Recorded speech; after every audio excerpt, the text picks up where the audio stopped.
Alright, so I'm currently heading to Homer. Problem is, I don't really have too much to do in Homer. I'm there to visit a friend, but I'm there for 3 days, and I don't know what I'm going to do in those 3 days.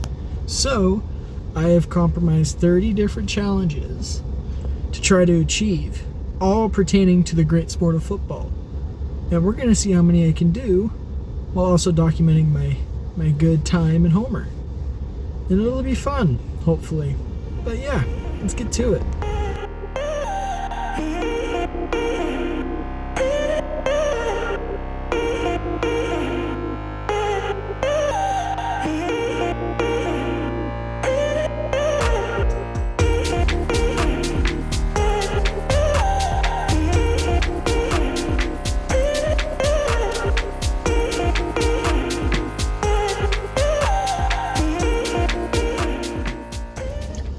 Currently up in the mountains, heading on my way home. Probably about halfway there, maybe a little bit later than that. But let's quickly go over these challenges. So there's different types. We have wild cards, which just means I get to talk about whatever the topic is, whether it's offense, defense, special teams, NFL, college, whatever. And then we also have locational stuff, which depends on a location, which means I get to go to that location and talk about something. For example, talking shit about the Bears next to a bear, talking about hook 'em with the hook, that type of stuff. And I think it'll be fun to help break up my day, and you'll get to see it all. So yeah, it should be fun.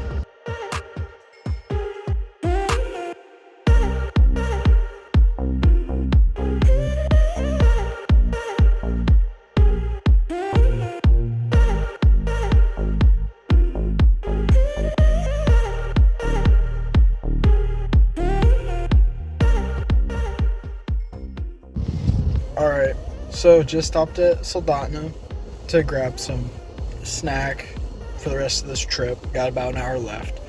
And I pulled my first challenge. There's 30 challenges. First challenge is number 28, which is the anchored thought at Anchor Point. So I will be heading to Anchor Point before all this.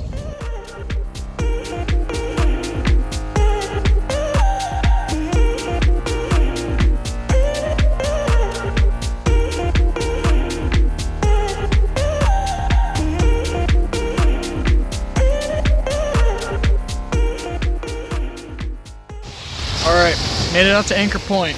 So, for this one, I just get to talk about whatever I think is a fundamental part of football. Well, I think one of the fundamentals of football that interests me is the run game. And I think that a lot of people don't understand that your offensive line is your floor and your running back is your ceiling. What does that mean? Well, it's simple. If you invest in a good offensive line, you'll always have an alright run game. Always. You're consistent in that. You know that. You're going to get that. And that's important. When you need a run game, you need a fucking run game. But what makes running backs useful is that you get the additional ceiling part. The Eagles, when they had their run, 2 years ago now? They had both. They had a high floor, high ceiling, and man, did it friggin' work. But they'll always have a good run game. If they didn't have Saquon, they would just have an always solid run game because they have that good offensive line. Their floor is raised, but having Saquon just increased the ceiling so much. And I think that that's something that needs to be impressed upon more when it comes to the run game. So yeah, it's beautiful here though. It's a nice spot. Here, I can turn around. High tide, but that's how it goes. But yeah, I'm probably gonna turn around, go to my Airbnb, then probably draw the next challenge. Alright, got to my Airbnb, spent about an hour there. It's currently about 6:22. And I'm going to try and knock out some more of these challenges. Not that I'm on a timer, but still. Currently, I got challenge 17, which is one of the wild cards, which is the offensive wild card. So, one of the things that I love to talk about with offense is your quarterback situation. Pertains to the NFL, but you can also apply it down to the college level. I think what the Falcons have with Michael Penix and Tua is pretty solid. You know, it's a good area, it's a good room to teach your quarterback. I think what the Raiders did is pretty much perfect. You have a starting level quarterback, you know, your Ryan Fitzpatricks of the world with Kirk Cousins, super smart, similar type of guy, you know, a little bit slower, but that comes with the territory of that age. And then you have Fernando Mendoza, your blue chip, can't miss type of guy, the type of guy that you know can be a stud. You just have to get him there. You know, he's not like a generational guy, but he has the heart, he has the championship pedigree. You know that he's capable of this. So that's the type of guy you want with the mentor you want. And I think that's so important when it comes to developing your quarterbacks. And I think that's one of the things that a lot of teams get wrong is choosing the wrong mentor. They just choose generic shitty quarterback and then it doesn't work out and they wonder why. Or better yet, they don't have anyone and they just throw them into the fire and then they're screwed. And I think that's bad. But yeah. Quarterbacks need mentors, and that's why the Packers are great, even with only investing, 29 or whatever pick it was that Jordan Love was. But yeah, pretty insane. All right, I finally just got talked to about my next number. So I somehow drew two numbers. I have 7 and then 30. 7 is jet sweep by a jet, which means I get to go to the airport. Then we have 30, which I believe is the collegiate wild card. So let me get to ripping down to the airport.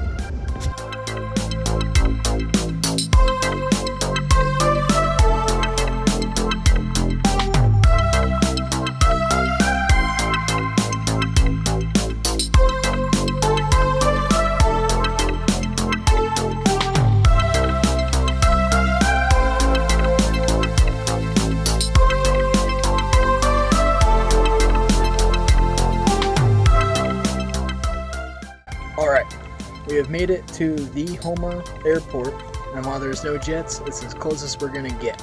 So, jet sweep.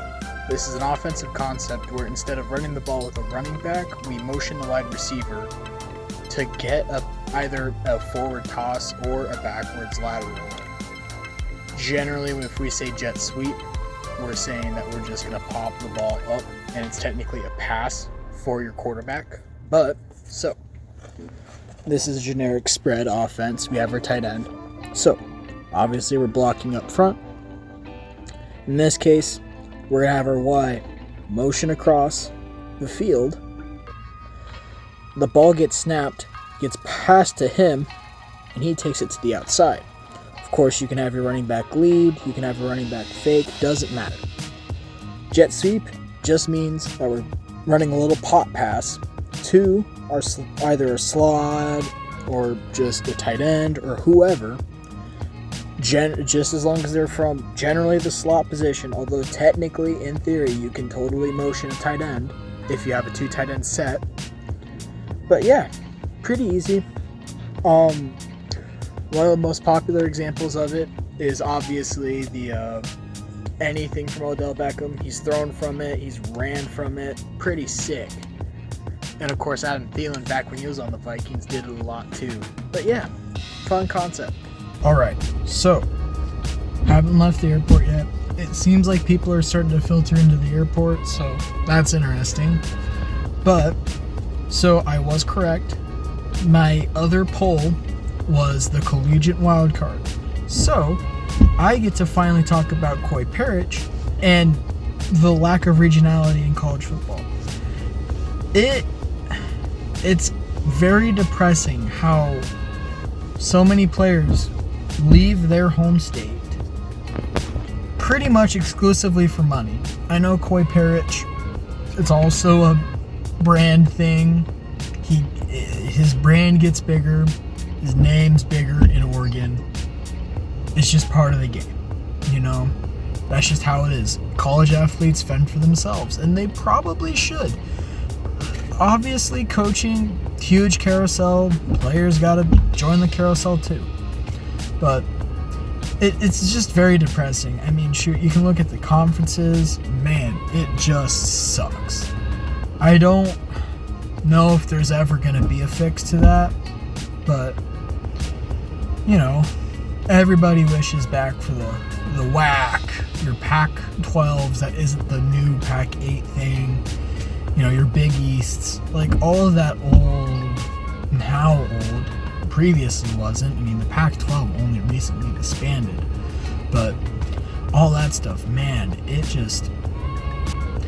strikes a chord, I suppose, you know. Pretty soon here in a few years, the Pac-12 isn't going to be known for the old Pac-12. Pac-12 after dark isn't going to be the same, and it's a depressing thought. But either way, game's the game. Players have to fend for themselves. Teams have to fend for themselves. It's a terrible reality. So, I'm pretty sure this is my 5th time trying this. Airport's over there. I literally drove 1 minute and I got the Blitz through a Blitz challenge. So, in 20 seconds, I'm going to explain a blitz play. Starting now. Nickel coverage, double mug set. Very easy. Man coverage across the board. Cover 0. Just the way we like it. Ends, C. Tackles, B. Mike and Sam. Up the A's. We do this to create as much pressure on the offensive line so they can't block it. That's 20 seconds. Also, as a side note, this is a really nice little view of the mountains and a nice little field. Very cutesy.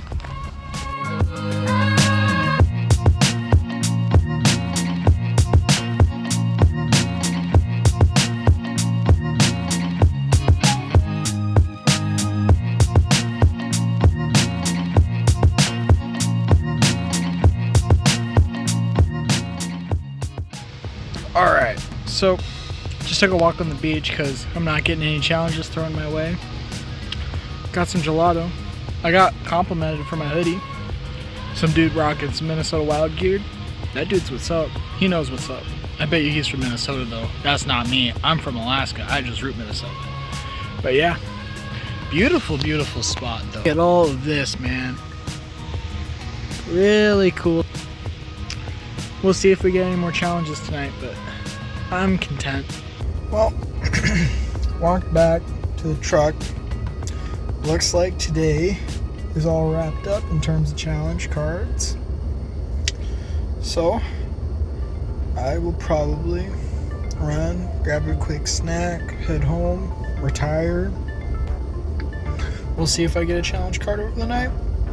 I'm not sure yet.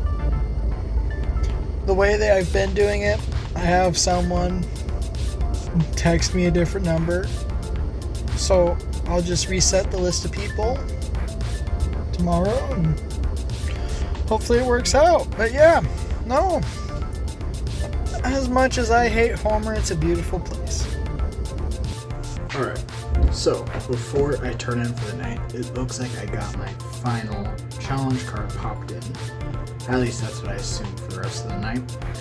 We got 13, which is the talk shit about the Bears with the bear, which means I can't do it tonight because the way I'm going to do that one, I believe I have to go to a museum because I doubt I'm going to find a bear out in the wild. But we'll see about that tomorrow.